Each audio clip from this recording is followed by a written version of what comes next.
Boa noite a todos. Desejamos as boas-vindas ao nosso primeiro simpósio Brasil-Canadá, Igualdade Étnico-Racial, Inovação Social no contexto da saúde indígena. Este evento foi organizado pelo Programa de Pós-Graduação em Saúde Materna e Infantil da Universidade Franciscana, com apoio da Universidade de São Paulo, da Universidade Federal do Amazonas e da Toronto Metropolitan University do Canadá. Nosso evento está em consonância com o Programa de Desenvolvimento Acadêmico Abdias Nascimento, do qual as instituições apoiadoras foram contempladas. O tema desta primeira edição está alinhado com as áreas temáticas dos ODS, os Objetivos de Desenvolvimento Sustentável 2030, em especial o ODS número 3, que busca assegurar uma vida saudável e promover o bem-estar para todos em todas as idades. Para discutirmos o tema central do evento, que é a inovação social do contexto da saúde indígena, a programação foi organizada em 2 dias, hoje e amanhã, ambas no mesmo horário. As perguntas podem ser feitas aqui, por meio do chat, e são lidas ao final para os palestrantes. O link da confirmação de presença será disponibilizado no chat, mas também está na descrição da live ali embaixo. E para quem necessitar de tradução, o QR Code dará acesso ao link da tradução simultânea. Ele está agora na tela. Nesse momento, convidamos para compor a mesa de abertura as seguintes autoridades. Representando a Universidade Franciscana e o Programa de Pós-Graduação em Saúde Materna e Infantil, a professora doutora Dirce Bax. Representando a Universidade Federal do Amazonas, a professora doutora Rizioleia Pina. Sejam bem-vindas e passamos agora a palavra para o pronunciamento das professoras.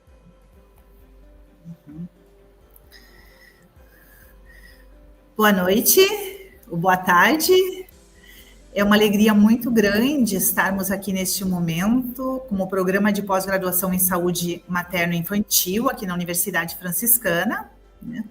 Mas também em parceria com a Universidade do Amazonas, né, a Universidade Federal do Amazonas, e também com a Toronto Metropolitan University. Eu só vou contextualizar por que estamos aqui neste momento e o significado, a relevância do significado de estarmos aqui juntos neste momento. Então, é uma iniciativa que nasceu de um grande programa, de um edital induzido pela CAPES no ano de 2023, né, que tem por foco as políticas afirmativas e, em nosso caso, então, nós escolhemos trabalhar com mulheres indígenas, mais especificamente no ciclo gravídico puerperal de mulheres indígenas. Para isso, então, nós fizemos inicialmente uma parceria com o Programa de Pós-Graduação em Enfermagem da Universidade Federal do Amazonas e em parceria com a Toronto Metropolitan University. E mais especificamente com a professora Margarete Sancheta, que hoje está de aniversário. Então, professora Margarete, receba hoje o nosso carinho, nosso abraço nesse dia tão especial para todos nós. Este grande projeto, então, ele tem 3 grandes pilares. O primeiro grande pilar, então, é fomentar realmente a nucleação de programas, e foi o que aconteceu conosco, Amazonas e a Universidade, então, do Canadá. A segunda grande questão é trabalhar com ações ou políticas afirmativas, e por isso, então, o nosso trabalho com as mulheres indígenas. E o terceiro grande eixo é fomentar e fortalecer a internacionalização entre os programas. Hoje, nós temos cerca de 20 pesquisadores envolvidos aqui da universidade, mas vários pesquisadores da Toronto Metropolitan University, também da USP São Paulo e pesquisadores, então, do Amazonas. Enfim, então, somos hoje uma rede de praticamente 40 pesquisadores. E o que esse programa, então, prevê? Ele prevê 56 bolsas de estudo para o Canadá, né, de alunos de mestrado e doutorado dos nossos programas brasileiros, e missões de trabalho, então, sejam 4, esse número já foi ampliado um pouco, né, de missões de trabalho de pesquisadores brasileiros para o Canadá, além de pesquisadores do Canadá para o Brasil. Já tivemos a primeira missão neste ano com a professora Margarete, e esse processo irá se ampliar agora com novos pesquisadores já a partir do ano que vem. Então, eu desejo que esses 2 dias sejam dias muito profícuos de aprendizados, de colaboração e de fortalecimento das nossas parcerias nacionais com a Universidade Canadá. E desde já, bem-vindos aos nossos professores, pesquisadores, palestrantes, e que juntos possamos formar essa grande família pela causa das políticas afirmativas. Muito obrigada.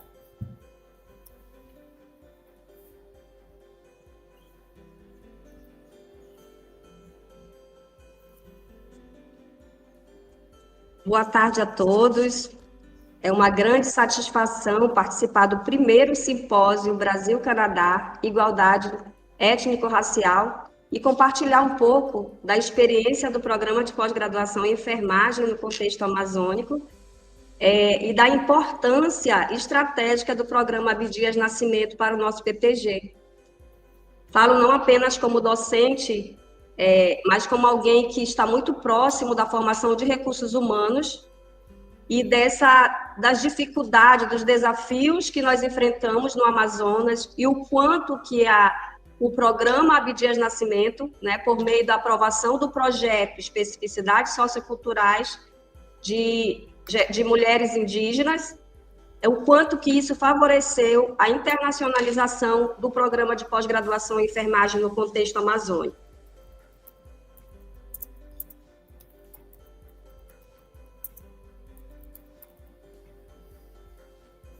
Professora, a senhora desligou seu microfone. Então, destaco aqui a importância dessa parceria, da parceria com a Universidade Franciscana, com a Universidade de Toronto e com outros centros para o fortalecimento da internacionalização e formação de recursos humanos qualificados. Destaco também que o projeto Especificidades Socioculturais por meio do programa Abdias Nascimento tem favorecido a formação de discentes que não teriam oportunidade se não fosse por meio desse programa. Temos já alunos do programa, discentes indígenas e do interior do Amazonas que foram contemplados com bolsas para a participação no Canadá de momentos de muito aprendizado. Então, expresso aqui o agradecimento às parcerias, como a UFN, a Universidade de Toronto e também a CAPES, por fomentar recursos para a formação de recursos humanos qualificados na região norte, que é uma região de grande desafio. E essa parceria unindo Sul e Norte e Canadá tem feito toda a diferença para a consolidação da internacionalização dos programas aqui da região norte e do sul do país. Então, meu muito obrigada e quero deixar aqui boas-vindas a todos os participantes, discentes, docentes e pesquisadores e que tenham um excelente evento. Perfeito. Agradecemos às professoras, então, pelas explicações, pelas reflexões. E para darmos início, então, à nossa primeira atividade, convidamos o mediador, o enfermeiro e doutorando Kelvin Marques, da Universidade Federal do Rio Grande do Sul, para conduzir, então, a nossa primeira palestra. Olá a todos, boa tarde, estamos escutando? Sim, estamos escutando. Okay. So, good afternoon, everyone. Firstly, I would like to thank you for inviting me to participate in this event. For today's talk, I would like to introduce Professor Dr. Brian Koivisto. Dr. Brian is an associate professor in the Department of Chemistry and Biology at Toronto Metropolitan University in Canada. He holds a PhD and postdoctoral degree in chemistry and serves as director of the graduate program in Applied Science Environmental Management. He's recognized for his work in organic chemistry and for pedagogical innovation initiatives, such as freestyle socials, which aim to enhance students' critical thinking in the classroom. Welcome, Professor. Let's start your talk. Thank you. Now the slides will come up. There they are. Okay, excellent. Thank you, everybody, for including me in this workshop. I'm very honored to be a part of it. I'm going to thank Margaret a little bit later because she got me involved in this process. And I'm going to tell you a little bit about what we're working on both in Canada and in Brazil currently, in fact. So it's about evidence-based innovation. And it's I want to describe a pedagogical method that I hope a lot of our students at this end learn to adopt. Okay, next slide.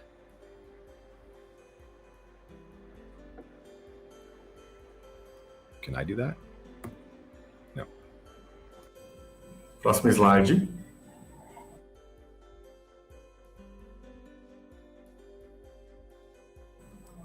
Okay.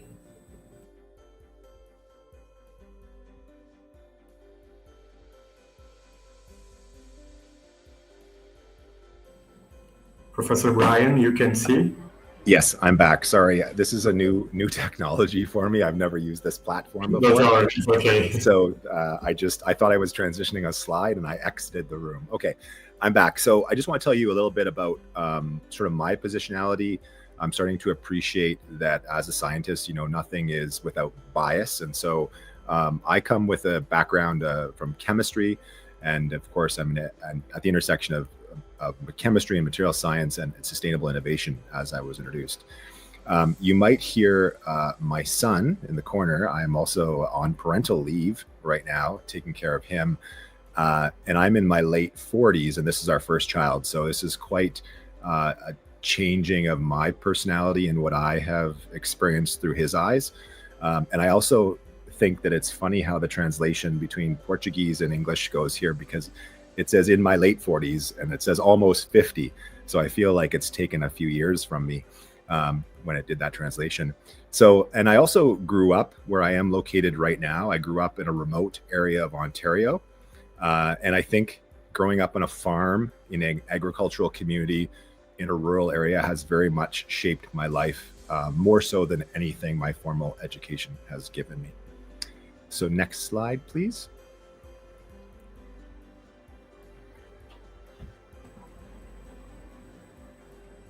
Próximo slide, por favor. Right, so this is our location in our country. It's not as remote as the Amazon, but it definitely is an underpopulated area nestled in the 3 largest freshwater bodies in the world. So you can see that black dot is where I am. The region is called Algoma, which comes from the Algonquin language, meaning many lakes.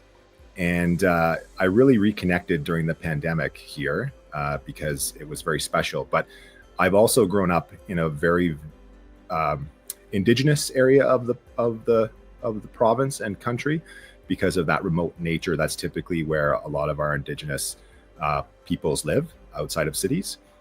And so the next slide, please. And this is an iconic image that you see in Canada. It's on posters. And I think it's very close to where I'm currently situated, this railway line, in an act of making it obvious that this is their territory.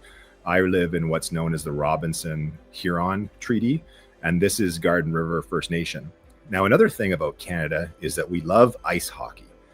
And in this area close to where I grew up, there's a lot of influential Indigenous families.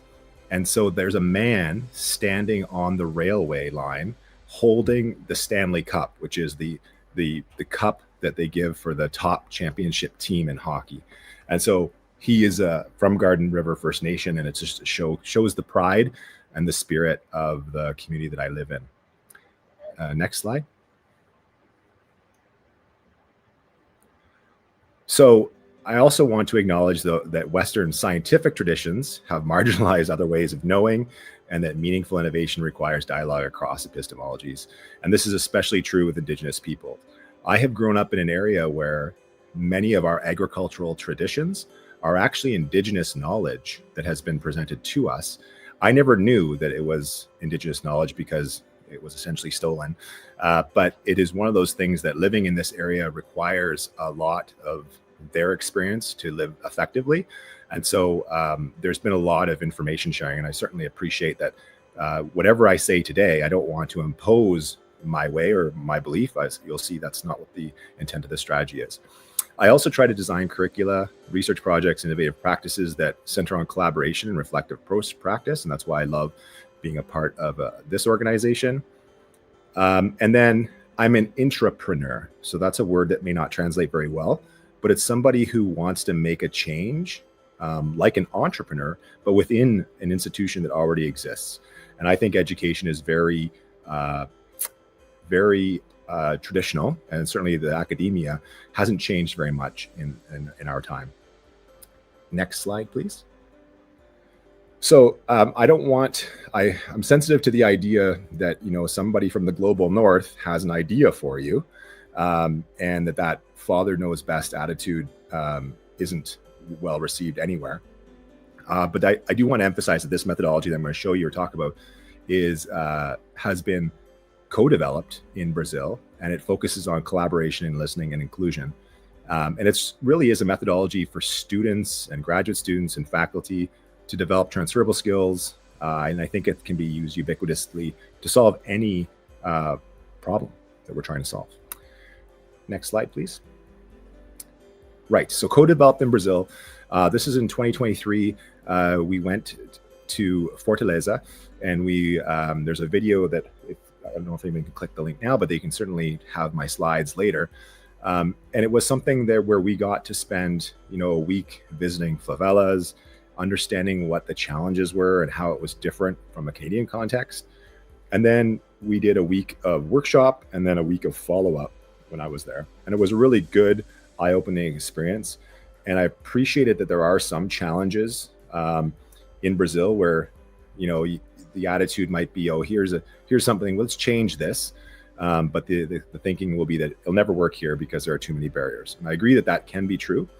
But I really like this quote at the bottom, because you should never doubt that a small group of thoughtful, committed citizens can change the world, because indeed it's the only thing that ever has. So with that, I'd like to tell you a little bit more about our methodology. So next slide, please. So, okay, why do we need methodologies for innovation? Well, because innovation is in fact challenging, because it works against tradition. But I would argue that tradition is just a good innovation from a very long time ago. And you can think about that in terms of the egg carton. So here is an egg carton shown here. It was actually invented by a Canadian in the western part of the country in 1911. But before this, and I don't know how this translates very well, but before this, we were literally putting all of our eggs in one basket, which is an expression for taking on great risk.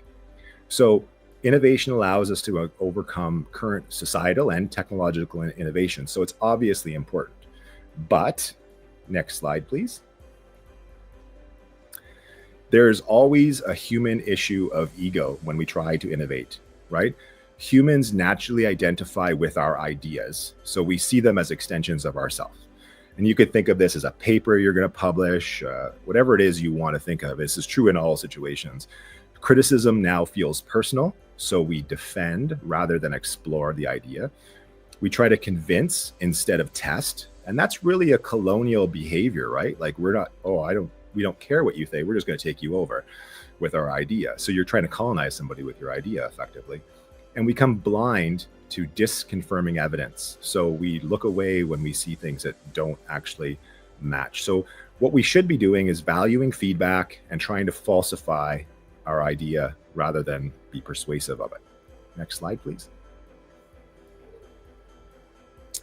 So here comes the scientific method, and this is not the be all end all, but from my perspective, it's something that I try to practice regularly in my research. So Bacon, Galileo, and Descartes really turned curiosity into a method, and they called it the scientific method, where you observe, you question, you hypothesize, you test, and revise. And I think the real key element in the scientific method history was in the 1930s, when Karl Popper said that science does not prove theories, it tries to falsify them. So we saw this in the pandemic, right? We were always getting new information about this COVID virus, and science was changing every single day. Now, from a personal perspective, that's unsettling because it's changing so rapidly. But from a scientific perspective, that's exactly what should happen. We should iterate and improve, iterate and improve, iterate and improve. And that's why the information was changing, was because how we understood this virus was changing. And so science, today's science, the best science, I think, actually tests hypotheses to see if they can survive this falsification. Next slide, please. So here is the evidence-based innovation methodology. It essentially takes some business language and fixes it to the scientific method. So the key aspects of the scientific method is it's iterative. You keep doing it over and over and over again, and you keep trying to falsify. And with every hypothesis, you design an experiment, you test it, you gather insight. And then you go back and you refine your hypothesis, and you keep doing this. Now, if I was to take some language that comes from the business world, and I'm not trying to start a business or convince you of a business, but an idea is just a value proposition, and a hypothesis is just an idea. An idea benefits something or someone. It has to have some sort of interaction with the ecosystem. It's just a living thing. So it can be turned into a value proposition. So who does this idea benefit? Or who could this idea benefit? Or who could be a customer or a stakeholder with this idea? So that you define who those stakeholders, or we're going to call them customers, are. And then you go and talk to them. You ask them, hey, I have an idea. What do you think? You're obviously knowledgeable in this space. And then they're going to, after that conversation is complete, you're going to gather some insight, and you're going to refine your idea. Now, if you did this 5 times, and the cycle with 5 different people, you would have started with a simple idea, and it would have evolved to a stronger idea with the 5 people's feedback. But if you did this 100 times, and you were always trying to disprove your idea, you would come back with a much better idea than you did, because you've taken 100 people's insights to create a stronger idea. So it uses the gears or the mechanics of the scientific method, but we think about people as stakeholders and customers. Next slide, please. So I'll give credit where credit is due. I went to the Silicon Valley in California in 2016. This is where I first was exposed to this, and I thought it was amazing. I never thought about using the scientific method and combining it with business and sociological connections. But the idea comes from Steve Blank. Now, the difference in his idea, in his methodology, it was all about a startup and trying to start a company. And that company could be a nonprofit or anything else. But we wanted to take this method to be more holistic and have a larger scope that de-emphasizes this entrepreneurship angle and focuses just on innovation and change. So more of a change management idea. So that was what we wanted to do, and that's where our improvements or our changes are based. Next slide, please. So one of our first observations was innovation and entrepreneurship are not the same thing by definition. So that's hence the change. Innovation is about making changes in something established, especially by introducing new methods, ideas, or products, where entrepreneurship is the activity of setting up a business or businesses. And we're not looking to set up businesses in this methodology. Okay, next slide. Okay, there are different types of innovators too. You can have the people who do start businesses, the for-profit, or you can have the social innovators, which I think a lot of people on this call would identify with, because you're trying to better understand Indigenous maternal health issues, and then trying to make, or at least provide insight that could lead to improvements in Indigenous maternal health. So you are a social innovator by being on this call. And you can still do well from doing good. So that's a bit of a play on words in the English language. But social innovations can become nonprofit companies, and and then they are more sustainable than relying on donations or government funding. And then, of course, there are the other innovators, the entrepreneur and intrapreneur, who I identify with as an intrapreneur, trying to change the. So we are all probably intrapreneurs and social innovators on this call today. And then I have consultants would be an example of both intrapreneurs and entrepreneurs, because they're looking to solve problems, and effectively we're all playing that role too today. And we want, in my training, or my motivation is to train my students to be change makers who are willing and not afraid to address really challenging problems like Indigenous maternal health. Next slide, please. Just a couple of comparisons. There is something that originates from engineering called design thinking. This is also a methodology. We are not doing design thinking because we aren't empathizing with our stakeholders. We're going to go talk to them. It's very easy for someone to empathize with somebody, but if you don't have any experience living that life, then you can't. Let's not convince ourselves that we are able to empathize in a necessary way. So we're going to go, and instead of empathize, we're going to talk to them and have our stakeholders be co-creators in our activities. Next slide, please. And we're always going to try to falsify our idea. We want to look for the responses and feedback from our stakeholders that disagree with what we're trying to do, right? Or provide a different line of feedback. That's what we really want to do, because that's how we're going to falsify our idea instead of validating it. Okay, next slide, please. And this, I've just mentioned this, but this is a very big thing. Psychologically, this methodology is very powerful. You can imagine that if I iteratively went through and talked to 100 different people, and that idea evolved into a much stronger idea that had elements that other people contributed to, the next time I go and see that same stakeholder or customer, they're now psychologically invested because they feel as though they have contributed to the solution. And when they feel that way, there is really powerful buy-in.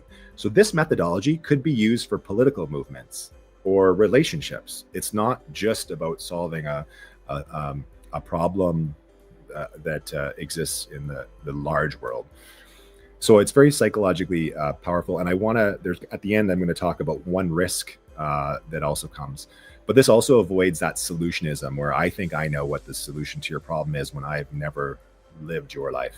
And so that avoids that too. Next slide, please. And the methodology, because we're going to work in teams, which always helps, we're not trying to solve a wicked problem. So if it's health outcomes in Indigenous maternal health, that's the challenge we want to. That's our wicked problem. It's complex. There's lots of things to consider. We want to address one of those things. We're not assuming we're going to be able to solve the entire problem, but by changing one of those symptoms, we actually can make a big difference in the outcome of the problem. So we're not going to get overwhelmed by the psychological barrier. And next slide, please. And I'm an educator. I'm a university prof. When I think about my students and I think about what I want them to achieve, I don't need them to be excellent in organic chemistry. I want them to be excellent in these 21st century skills. The world, we're seeing how AI is revolutionizing everything at a rapid pace. These skills will transfer into all sorts of disciplines. And I think they make for better humans if you have these characteristics. And we always try to look in terms of the broader context and try to solve bigger problems using these skills being developed while developing these skills. Excuse me. Next slide, please. just a summary for people who have access to my slides. If you care about these kind of methodologies, there's some comparisons, but I won't get into this any more than that. Next slide, please. Okay, so this is a what I'm going to tell you about is sort of my experience so far with a pedagogical workshop that we have delivered, and it has changed a lot. We started this during the pandemic with some partnerships in Germany, and we ran it several times online. And then once the pandemic was over, we went to Brazil to work with in Fortaleza and build this pedagogy and see how it improved. So this is sort of where it's at right now in terms of what it would look like if we offered it as a workshop to our students. Next slide, please. So I already talked about these skills. Notice that confidence is not one of the skills, because confidence is not a skill, it is an attitude, okay? There are political leaders in this world, some to the south of me, some to the north of you, that are very confident, but they are not competent. So we want to develop competencies rather than confidence. Confidence will come with experience like it does for everybody, but we don't want a sense of false confidence. Next slide, please. Okay, and so this is what our workshop typically looks like. I've already explained the iterative process at the bottom, but a lot of it is about building teams, really having our students or whoever the problem solvers are understand the problem, and then focus on a solution before we go into this cycle at the bottom. And there's never enough time to go through lots of iterative cycles, because that's for the students to follow up on. We just want to teach the methodology so that they don't develop bad habits and they're trying to disprove their idea. So right now it's structured as a week-long workshop, 6 hours a day. So the first thing we do is we build functional teams, and then we ideate. And I'll explain the ideation process a little bit later on. Then we try to understand the problem in detail, and we ideate some more, and then we try to come up with a solution to the problem, and we ideate some more. So that's kind of what our plan looks like, and this is what we are doing and have done in Brazil right now, in fact. Next slide, please. So it's offered as an intensive. So I really like intensive courses or programming because it's very immersive. You are focused on just this problem, just this challenge for a week. It gives good team cohesion. So you're able to, when you're working on your teams, you're always seeing them and you're building relationships. It's rapid skill development. It's high energy. In fact, most people say that they are exhausted by the end of the first day because of the amount of ideation.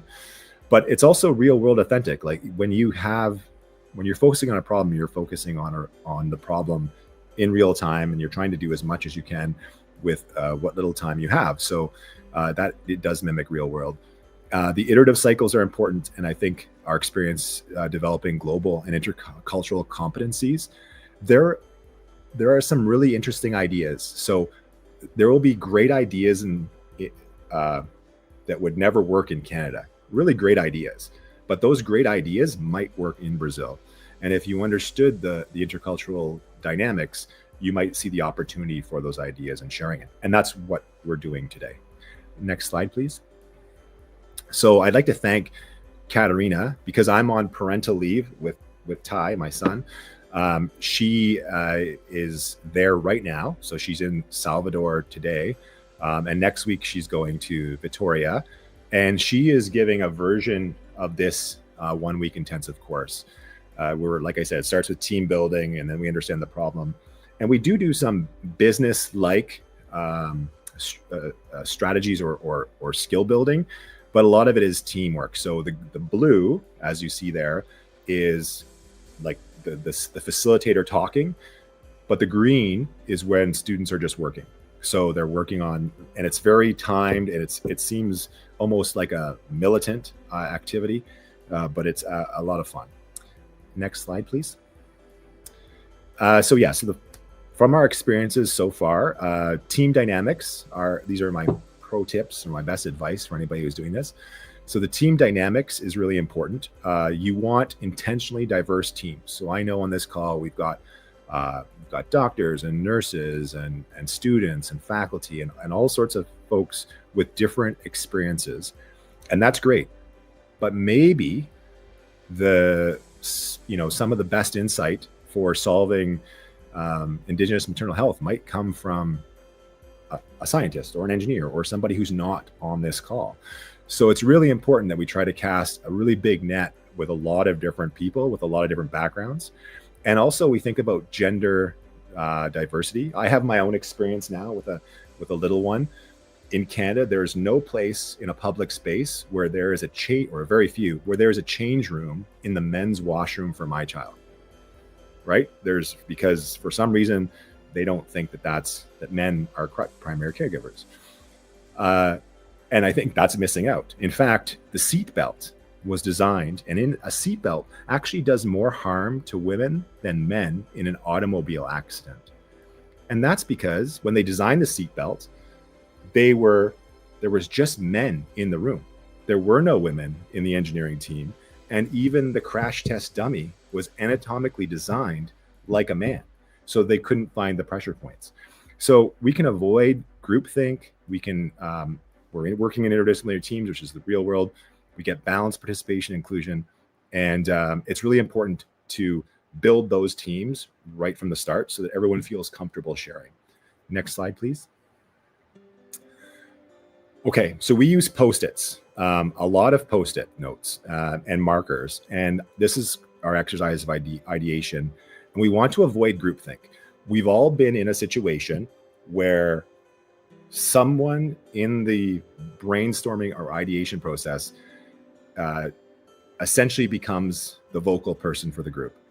And they take that idea in a direction that is them. And we may have all been that person in a conversation before. But it's really important that what we do is we share our ideas first quietly. So everybody for 3 minutes will write things on Post-its silently. And then the team will share those ideas together. And they will look for similarities, but they will also look for differences and maybe even better ideas. So this way, the loudest person doesn't always get the voice and everyone gets to share their idea. So we get lots of diversity, we get psychological safety, we have better quality and quantity, and there's some other issues there too. The one thing I would say, this is a pedagogy for the classroom at a university. This wouldn't work in my Indigenous community, where so I'm in the Anishinaabe group, or where the territory, and Ojibwe. And when they have meetings, they sit in circle, and everybody in the circle speaks, and everyone has a chance to listen to that person speak. So there's not Post-its or ideation exercise going on. So you wouldn't be doing this in a necessarily Indigenous community. Instead, you would hopefully be invited into circle, where then you could listen to those ideas and take good notes yourself. Because this type of approach isn't necessarily, brainstorming in general isn't necessarily the best way to communicate, depending on the Indigenous community you work with.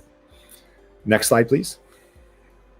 Define the problem clearly. So you want to have a clear definition, but you don't want to be overly prescriptive. A challenge like Indigenous maternal health would be a great problem to clearly define. You don't have to be any more prescriptive than that. Let the teams find the prescription. Let the teams go and look in different directions, because that's where true exploration and really good ideas come, is when we let them do that work and we're not trying to take away any of their sense of discovery. Next slide, please. And in the business world, we talk about something called the pitch. It comes from the concept of the elevator pitch, where you have 30 seconds to get your idea across. So in our workshop, we make it more of a presentation than a pitch. We're not trying to convince people with our idea again. We're trying to, give context and the problem description the way we see it. We're trying to give insight and learning what we have learned so far. Here's what we're testing. Here's what we're finding out.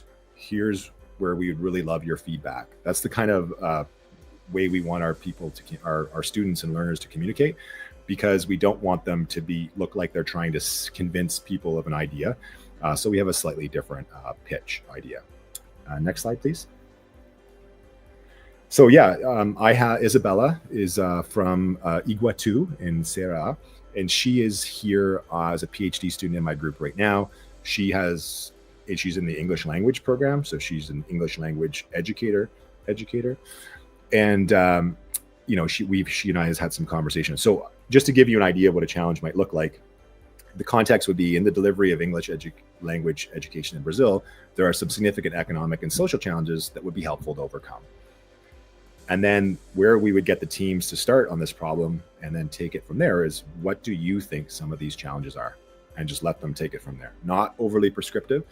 And then once they brainstorm and ideate challenges, then we give them the actual workshop challenge, which is how might we mitigate or overcome these challenges to improve English language education, and let them take it where they want. That would be the best way. Next slide. So it's actually really interesting to see what the ideas are. There's a bullseye. Imagine you're trying to hit the center of the target, and in a wicked problem, the center is impossible to solve. But on the periphery, you do have opportunity. We call it low-hanging fruit, or easier challenges that are actually the ones that people should start with. And so that is one of the areas that you see all of the ideas coming from. Just to give you an example, one that I remember from our Fortaleza workshop was the translator students. So they were undergrads who were translating for us. They weren't part of the program, but they sat in every single week or every single workshop. And then on the last day, the last 2 days, they decided to be a team that then gave an idea. So their idea and our challenge was, how do you improve health outcomes in Brazil? So it's a very similar challenge.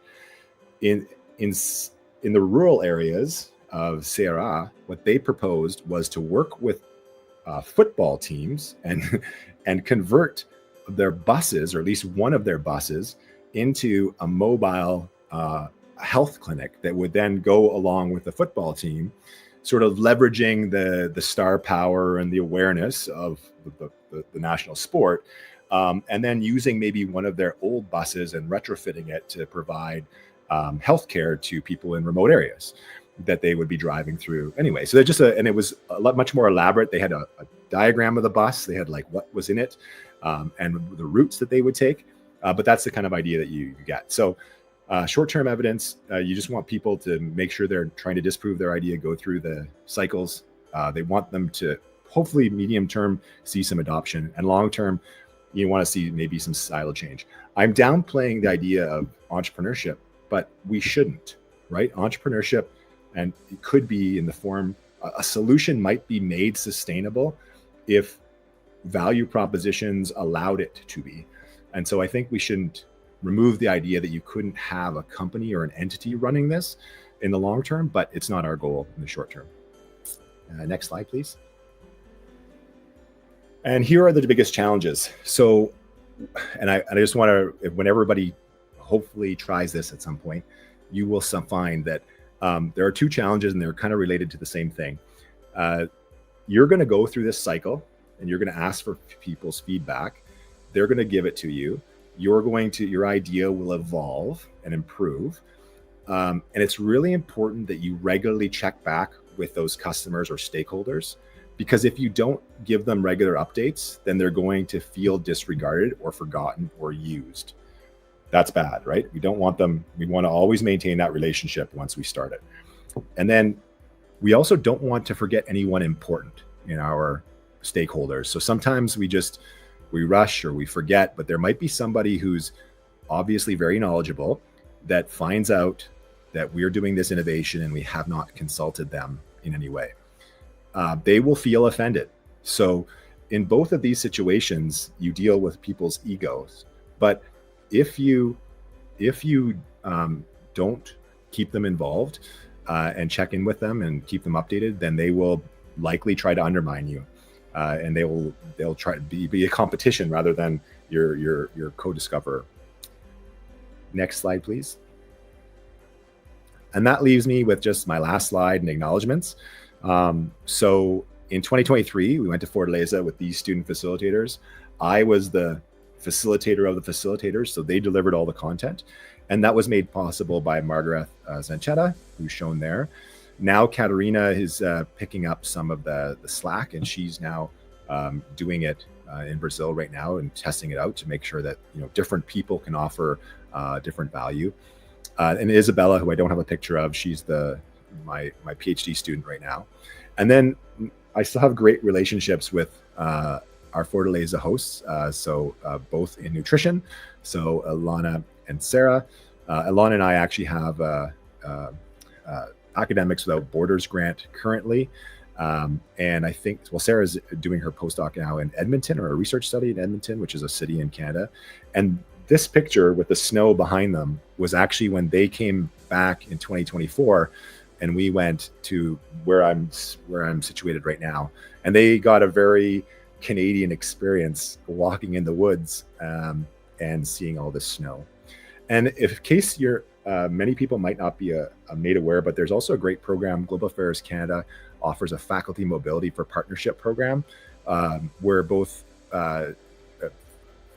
myself, or as a Canadian, can get access to it. But we also have this ELAP program, which also allows for funding to support Brazilians to come to Canada as well. So there are some opportunities there if people are interested. And with that, I just want to thank everybody for their time, consideration, and would be happy to have follow-up conversations whenever it works for you. So thank you, Professor. Thank you very much for your presentation. As you spoke, I took notes a few points. It's very interesting that the health sector is joining forces with other sectors to advance knowledge, technology, and innovation. You mentioned that even with the difference between Brazil and Canada, we have something in common. I think is desire to make things work. Yeah.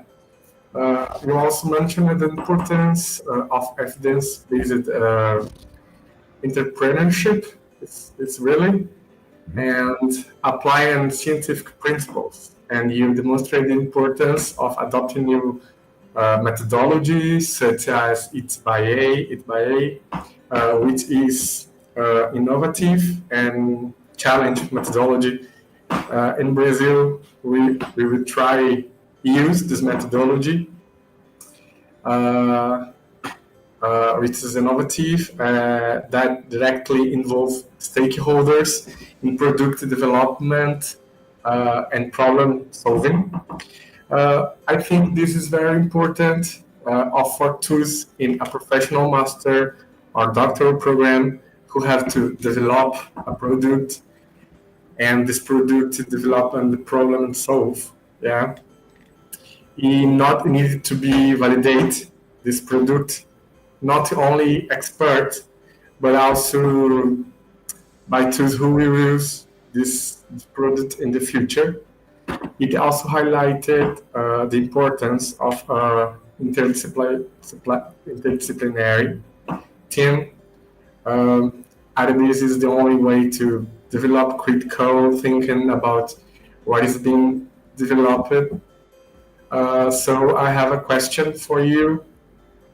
Is there a specific audience for applying AI, or is it a broad methodology that covers a range of audience?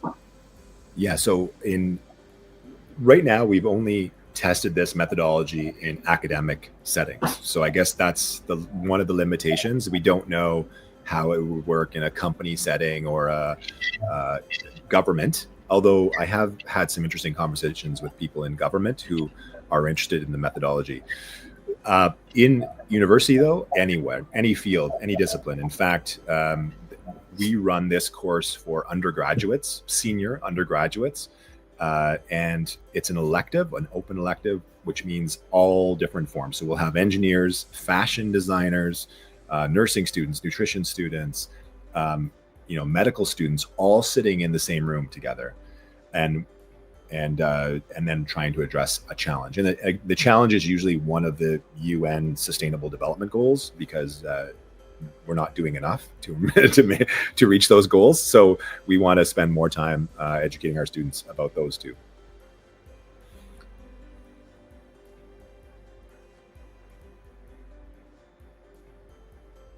Let me see, we have another question. We have seen that it's a complex methodology. How long do you think should be applied this methodology with this audience? Yeah, so it seems complex because of my having to describe it in 35 minutes, right? It's not complex when you're doing it. So it takes a week for students to get it. This methodology is actually at Toronto Metropolitan University, we also have an incubation network. So undergraduates are actually encouraged to explore company building or doing a startup, and supported. So in that ecosystem, after they might be exposed to it in a week-long workshop, they would then be using it all the time. I would argue that we should be using this methodology all the time. And I think most of us do. We actually do this, but I think sometimes we get hurt and our ego gets in the way. But I think that it's just trying to remember that your idea is not you, and try to disprove your idea. And that could be used for anything, like I said, at any time, for any situation. Another question, the Professor Girs. Professor Brian, I would like the teacher to expand on the idea of difference between encouraging the development of confident students and becoming competent students. Yeah. So, okay. So this is my first child. I've never been a father before. I don't know what the hell I'm doing. Now, if I presented as confident, I would be wrong, because I have no business knowing. Or for example, I'm a man. I do not know what it's like to be a woman. So I would not assume that I have any solution to Indigenous women's health, because I don't know what it's like to be a woman. Now I can become more educated, I can talk to more people, and I can become more competent. I can learn from them what my problem is, but and it will present as confidence, but I am not going to, I actually think that's a dirty word. I actually don't like that word. And again, Donald Trump is a great example. He is the most confident person in the world. Half of his country followed him to an election, and he is making the world a very, very bad place for a lot of people. Yeah, learn day by day. Yeah. You just shake your head. It's almost that you don't believe it anymore, right? Yeah. Do you use the Scrum method? If so, what are your biggest challenge you face? What was the first word? Do I use what method? Do you use the Scrum method? Oh no. So what are the biggest challenges? Yeah, so Louise wrote that to me, and I actually didn't know what he meant. So I don't know what the Scrum method is, but I will look it up, and if you want to share it with me, I'd love more information about it. It might be something we do, but it's not something I've heard of. Okay, let me see if you have more questions.